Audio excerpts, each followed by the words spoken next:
semuanya, assalamualaikum. Kembali lagi di video reaction saya kali ini guys. Oke, semoga semuanya sehat selalu. Nah, kali ini saya mau tengok video pembahasan tentang ini ya. Tanpa bantuan ES dan Rusia pun Indonesia akan tetap menjadi negara superpower. Part pertama. Oke, jadi ini pembahasannya gitu ya. So, jangan lama-lama lagi. Mari kita sama-sama tengok video ini. Let's go.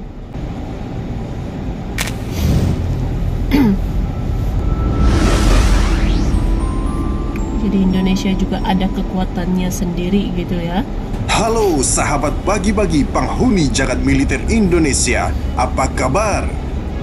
Di balik kekuatan tempur yang dihadang oleh Amerika, Indonesia akan menjadi negara kuat di Asia Tenggara yang sesungguhnya, walaupun tanpa bantuan mereka, Amerika dan Rusia. Kekuatan suatu negara tidak berdasarkan alutsista saja atau kekuatan militer, tetapi berdasarkan kekuatan ekonomi, hubungan antar negara, serta menggerakkan fungsi kekuatan Lemhanas. Sahabat bagi-bagi, pada waktu itu kita telah membahas video tentang peran politik luar negeri kita.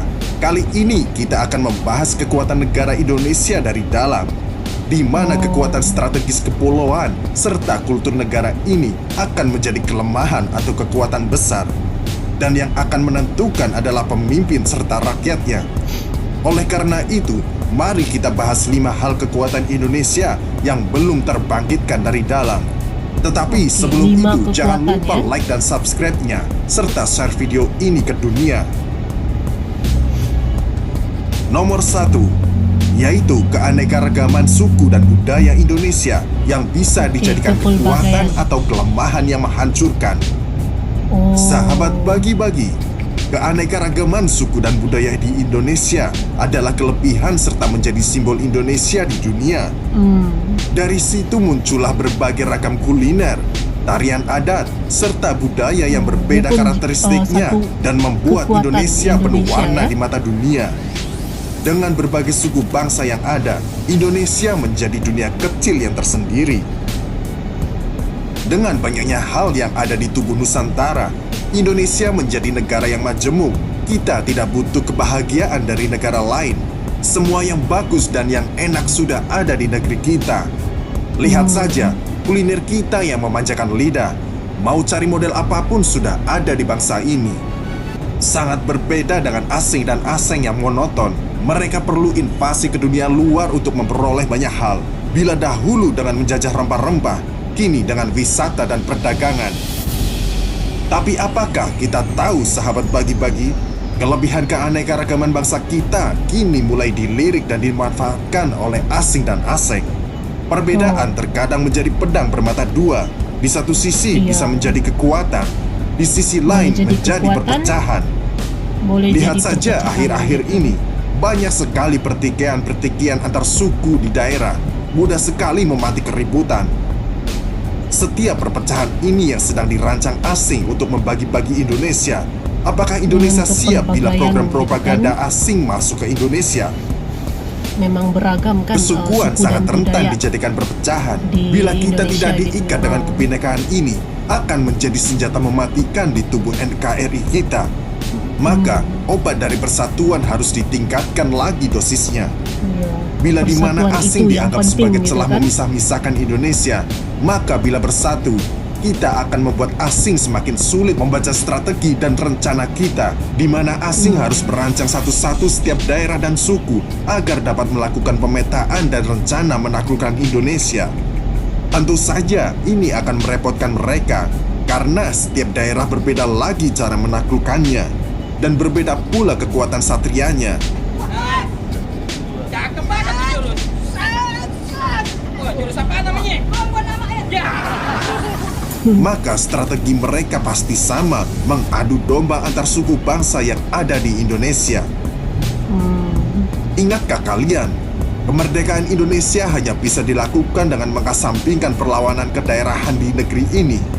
Barulah para penjajah bisa pergi dari Indonesia setelah Indonesia bersatu melakukan perlawanan secara nasionalisme. Sahabat bagi-bagi, cara divide et impera atau adu domba belakangan ini mulai dicoba asing lagi. Kita harus berpikir kritis sebagai bangsa, Karena kurun waktu belakangan ini banyak sekali kerusuhan-kerusuhan di negeri ini yang terjadi, dan hal ini dilakukan secara masif. Begitu mudahnya rakyat Indonesia terlibat konflik. Apa masalahnya? Bila kita telaah secara mendalam, masalah perbedaan adalah garis besarnya saja, tetapi fundamentalisnya berdasarkan ekonomi yang terjadi di masyarakat, di mana bila seseorang rendah taraf hidupnya, maka rentan pula emosinya. Tentu, ini tugas seorang pemimpin negara dalam memecahkan masalah ekonomi, apalagi pasca merebaknya pandemi ini memporak-porandakan seisi dunia. Ini barang tentu harus kita cermati sebagai pandangan yang kritis. Terkadang banyak elit dunia suka bermain di air yang keruh dan mengambil kesempatan untuk kembali menguasai Indonesia. Oleh karena itu, sahabat bagi-bagi, selagi menunggu figur yang kuat memimpin bangsa ini, yang juga akan kita bahas di video berikutnya, langkah terbijak bangsa dan rakyatnya adalah menanamkan dalam hati bahwa semua yang bernaung di Republik Indonesia adalah satu darah dan satu keluarga. Jangan termakan video-video singkat tentang perpecahan. Jangan termakan postingan-postingan para buzzer atas kebencian. Ingat, apapun suku dan agamanya, kita masih satu bangsa. Satu disakiti, yang lain ikut merasakan. Dahulu yang mengusir penjajah bukan suku Jawa saja atau suku Madura saja, tetapi setiap suku dan agama di Indonesia bersatu menumpahkan darahnya untuk mengusir penjajah.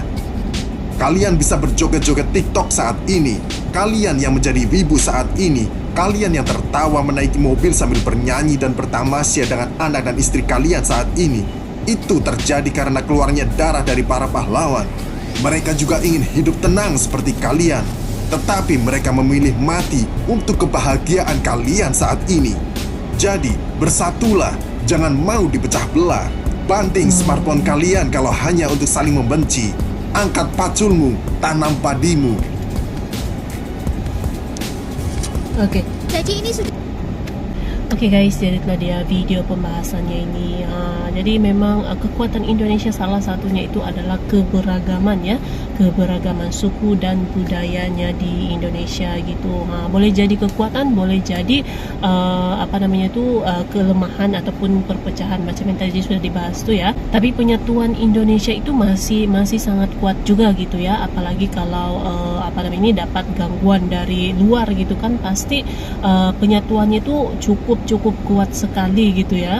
Jadi penyatuannya itu masih dijaga terus gitu ya, dan memang kepelbagaian di Indonesia yang beragam gitu ya, banyak sekali sukunya, budayanya gitu kan. Itu adalah kekuatan yang dimiliki oleh Indonesia gitu. So, terima kasih banyak sebab kami sudah menonton video ini. Jangan lupa macam biasa untuk support channel saya dengan subscribe, like video ini, dan jangan lupa untuk komen juga, oke? Terima kasih banyak dan kita jumpa lagi di video seterusnya. Assalamualaikum.